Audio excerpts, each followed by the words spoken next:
The ocean roared beneath the cliffs like an ancient song of sorrow.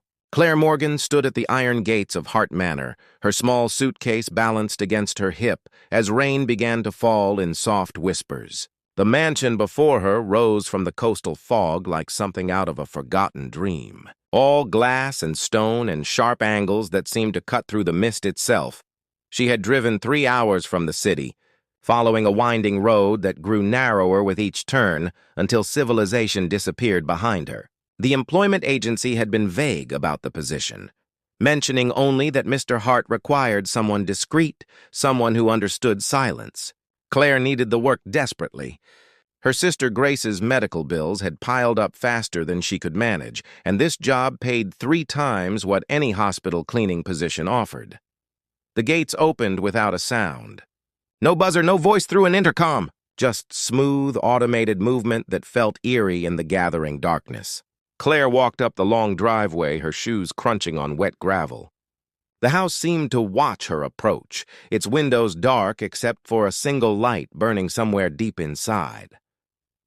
A man opened the door before she could knock. He was tall, perhaps in his late 50s, with silver hair and kind eyes that held too much understanding. "Miss Morgan," he said quietly. "I'm Thomas Reed, Mr. Hart's associate. Please come in." The entrance hall stole her breath. Marble floors stretched endlessly, reflecting nothing because there was nothing to reflect. No furniture, no art, no sign of life. Just empty space and the sound of her footsteps echoing like ghosts.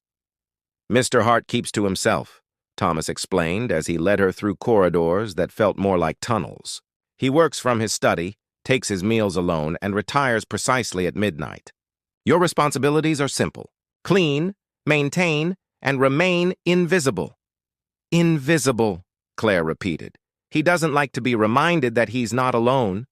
They reached a small room near the kitchen, simply furnished with a bed, a dresser, and a window overlooking the wild garden below. Thomas placed a folder on the dresser.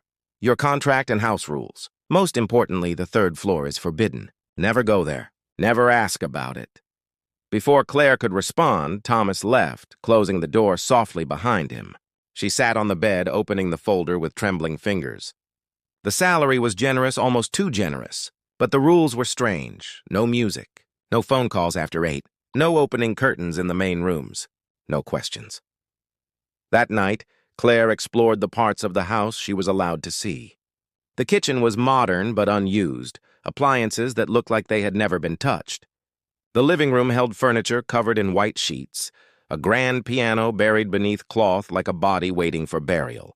Everywhere she looked, she saw the evidence of a life that had stopped breathing. She found him near midnight, standing in what must have been a dining room.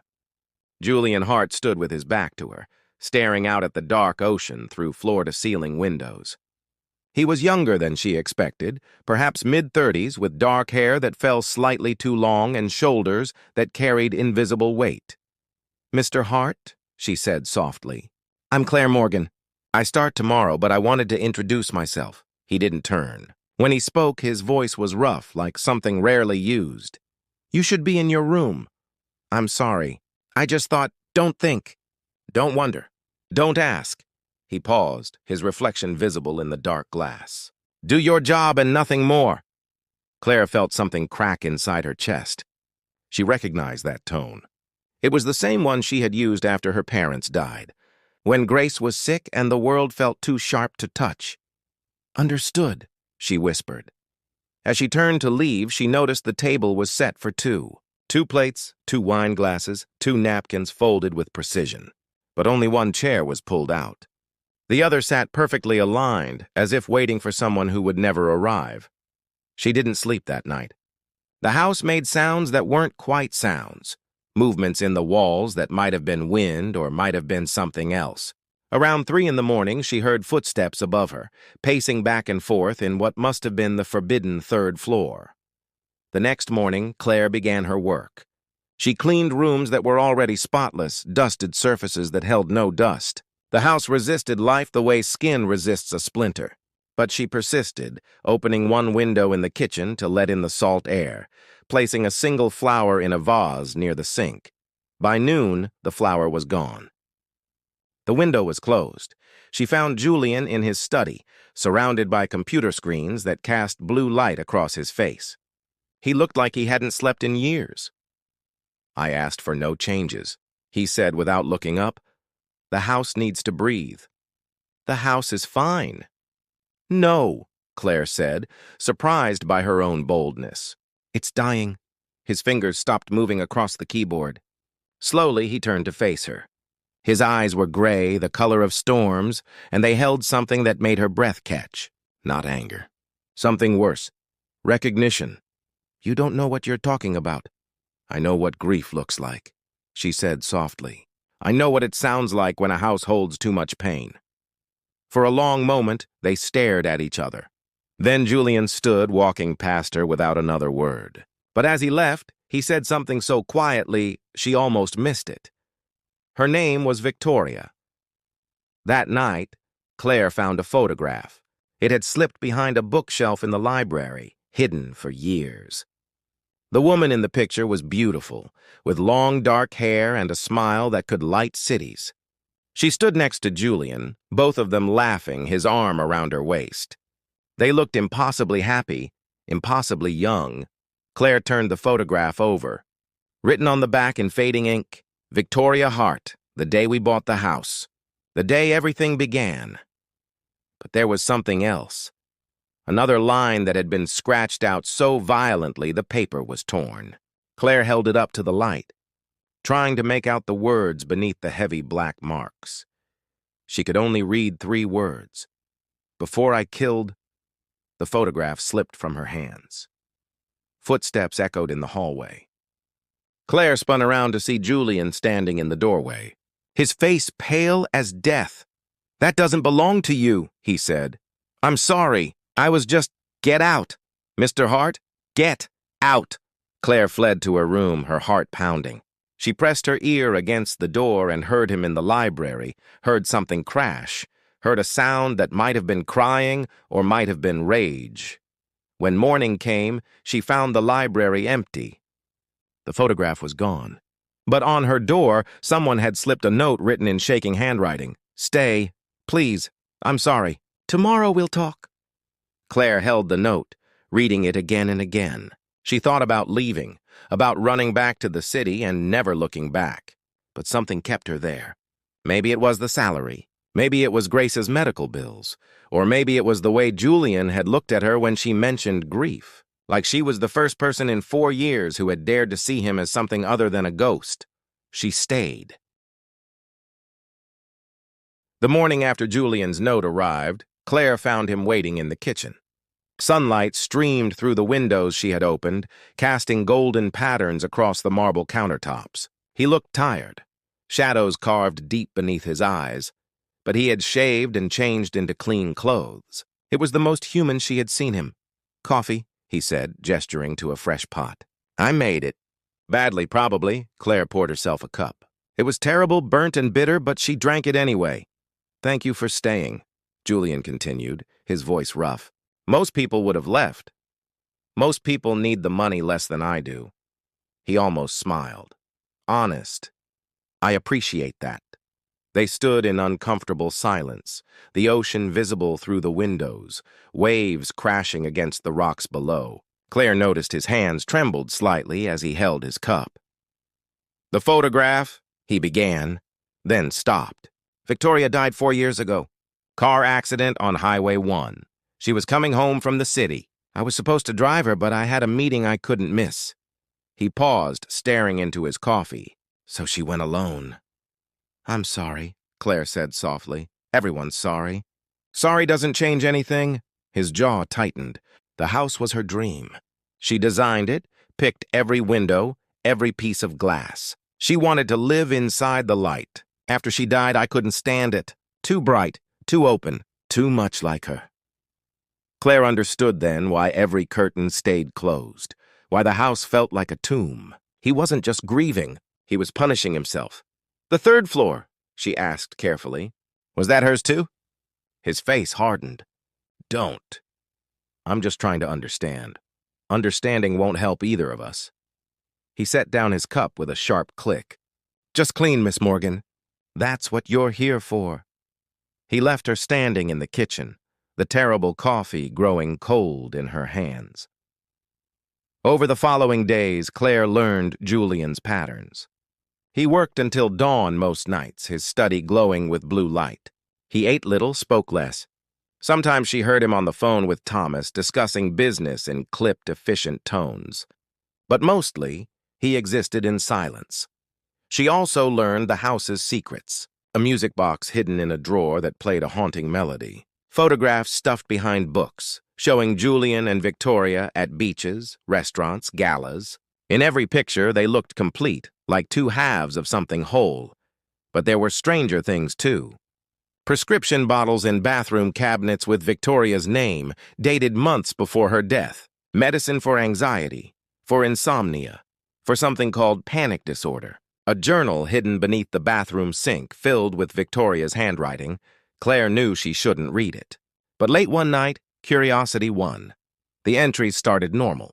Victoria wrote about paint colors, about garden plans, about how much she loved Julian.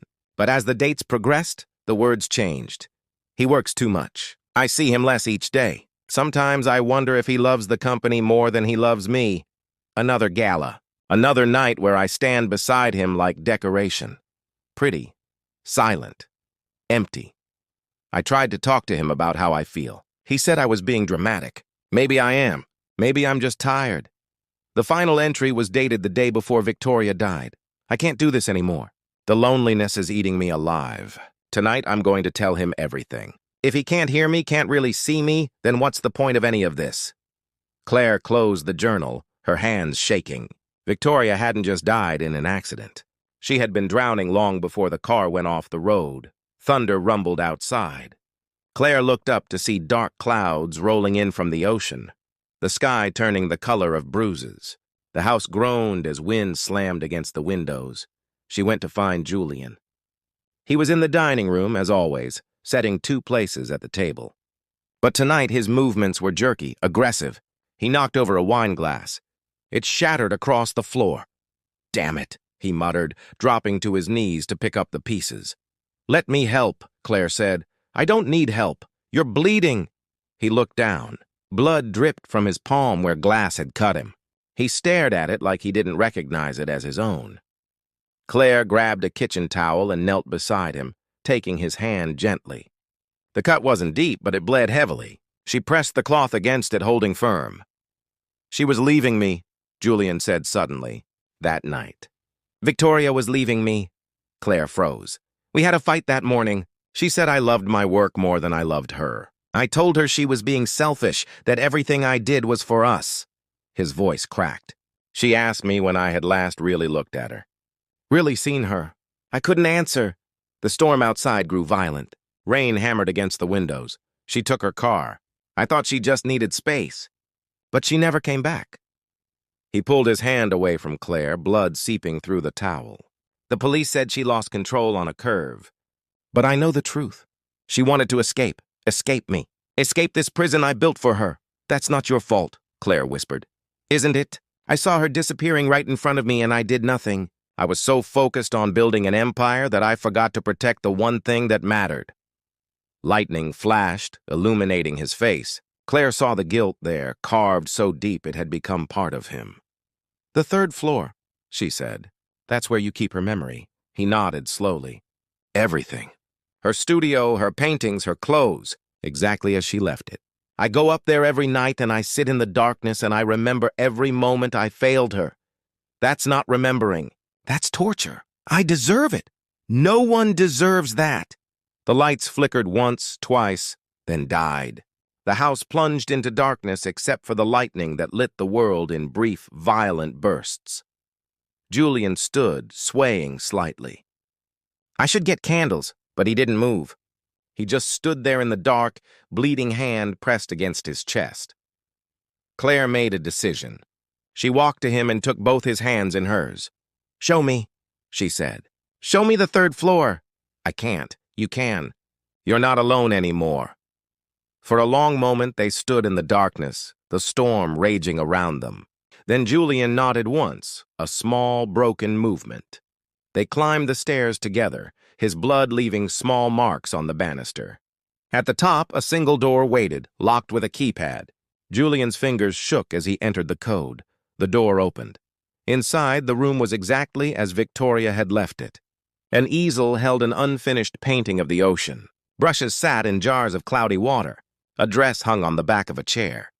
The air smelled of old paint and faded perfume. But something else caught Claire's attention. On the desk, beneath a layer of dust, sat a letter. The envelope was addressed to Julian in Victoria's handwriting. "You never read it," Claire said. "I couldn't. I was afraid of what it would say." Thunder shook the house. Claire picked up the envelope, holding it out to him. "Maybe it's time." Julian took the letter with trembling hands. He opened it slowly, pulling out a single page. His eyes moved across the words, and Claire watched his face transform. Shock, pain, and then something else. Something that looked almost like peace. When he finished, he handed the letter to Claire. She read Victoria's final words. "Julian, I'm not leaving because I don't love you. I'm leaving because I love you too much to watch us both disappear. I need help, professional help. I'm checking into a treatment center tonight. When I come back, I want us to start again. Really start. I want the man I married, not the ghost who lives in his place. Wait for me. I'm coming home." Claire looked up at Julian. Tears streamed down his face. "She wasn't running away," he whispered. "She was trying to come back." The storm outside began to quiet. The rain softened to a gentle rhythm. Julian sank to the floor, the letter pressed against his heart. Claire knelt beside him, and this time when she took his hand, he didn't pull away. He held on like she was the only solid thing in a world that had been spinning wrong for 4 years. They sat together in Victoria's studio while the storm passed, surrounded by unfinished paintings and fading light. And for the first time since his wife died, Julian Hart began to let himself feel something other than guilt. He began to feel hope. The morning after the storm, Claire woke to find Julian already in the kitchen. He stood at the window, watching the sunrise paint the ocean in shades of gold and pink. The house felt different somehow, as if something heavy had finally lifted. "I didn't sleep," he said without turning, but not because of nightmares. "For the first time in 4 years, I wasn't afraid of the dark." Claire poured 2 cups of coffee, this time making it herself. They sat at the small kitchen table, the informal one Victoria had picked out for quiet mornings. "What happens now?" Claire asked gently. Julian was quiet for a long moment. "I don't know. I've spent so long living in the past that I forgot how to exist in the present." He looked at her, really looked, and she saw something new in his gray eyes. Clarity. "But I think I want to try." Over the next few weeks, the house began to transform. Julian opened the curtains one by one, letting light flood rooms that had been dark for years. He donated Victoria's clothes to charity, keeping only a few special pieces. The unfinished painting from her studio he hung in the living room where he could see it every day, not as a reminder of guilt, but as a celebration of her talent. Claire watched him change, watched him slowly become the man he must have been before grief consumed him. He started eating regular meals. He laughed at something Thomas said during a phone call. He even sat at the piano one evening and played a few hesitant notes, but she also saw him struggle.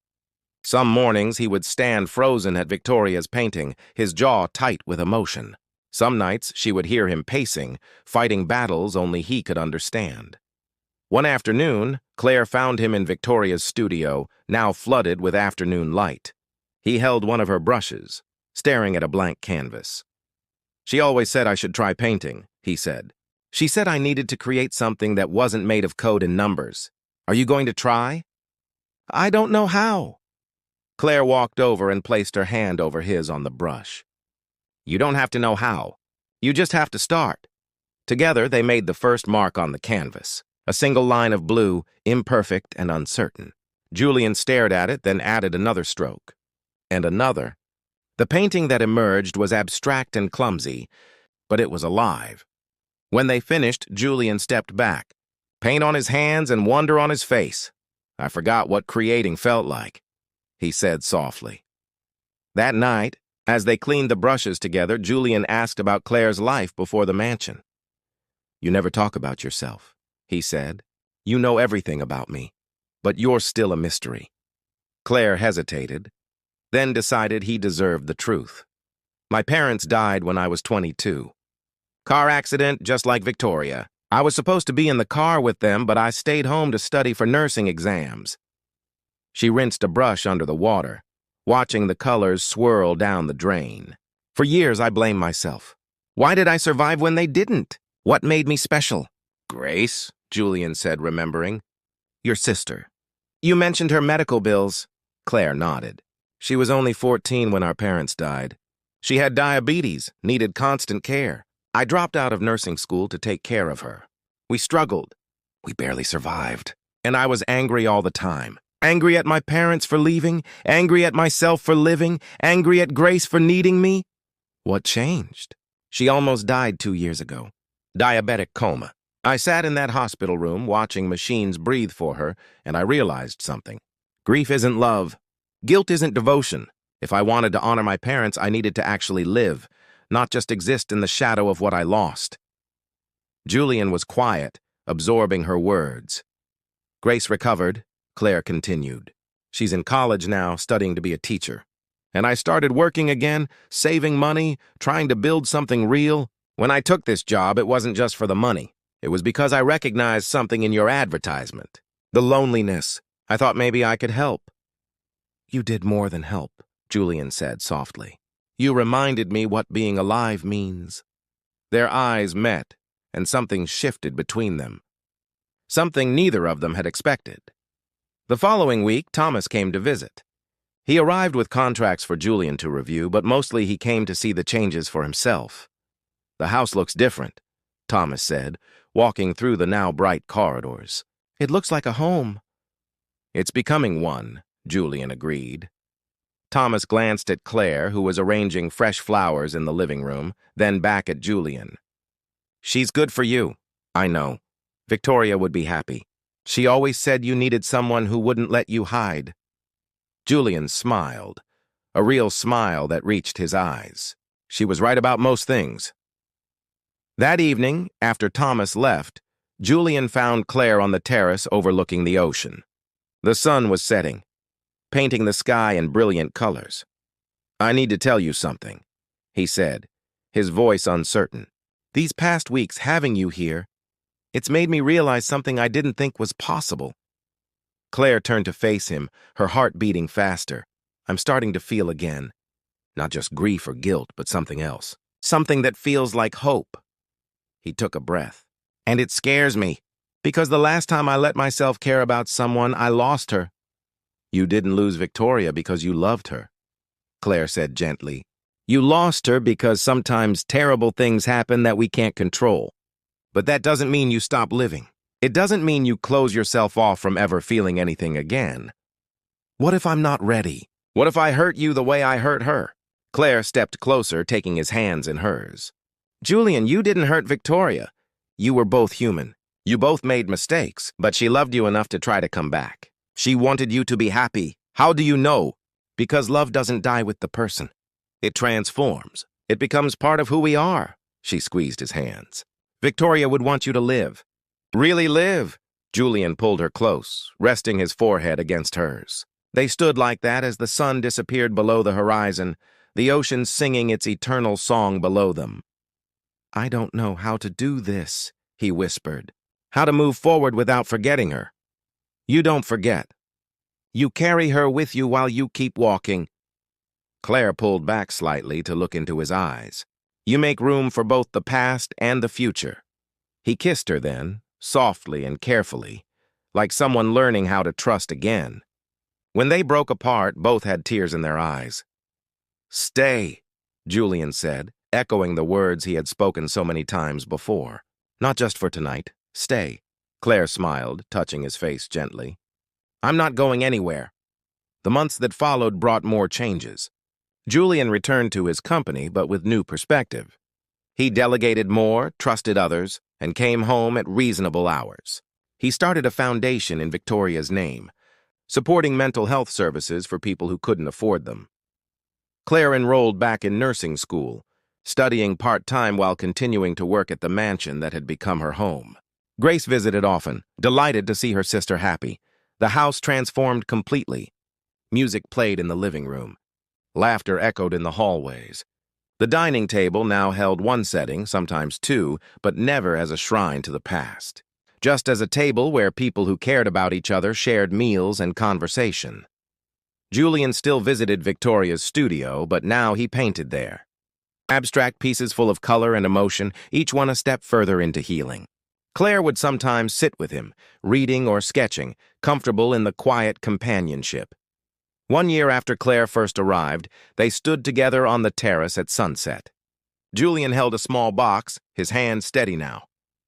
"I thought I would never do this again," he said, opening it to reveal a simple ring.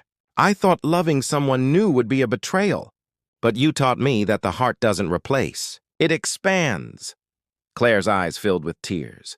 "You don't have to answer now," Julian continued. "Take all the time you need.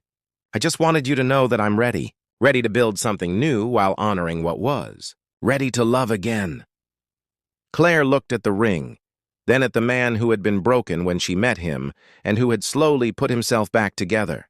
Not perfectly, not without scars, but whole enough to try again. "Yes," she said simply. "My answer is yes." They kissed as the sun set, the ocean below them reflecting the fading light. Inside the house, Victoria's painting hung on the wall, her colors bright and alive. Not a ghost, not a burden, just a beautiful memory of love that had been, making space for love that was becoming. The house on the cliff was no longer a tomb. It was a home. And Julian Hart, the billionaire who swore he would never love again, had learned the most important secret of all. That the human heart, no matter how broken, always finds a way to heal. You just have to let the light in.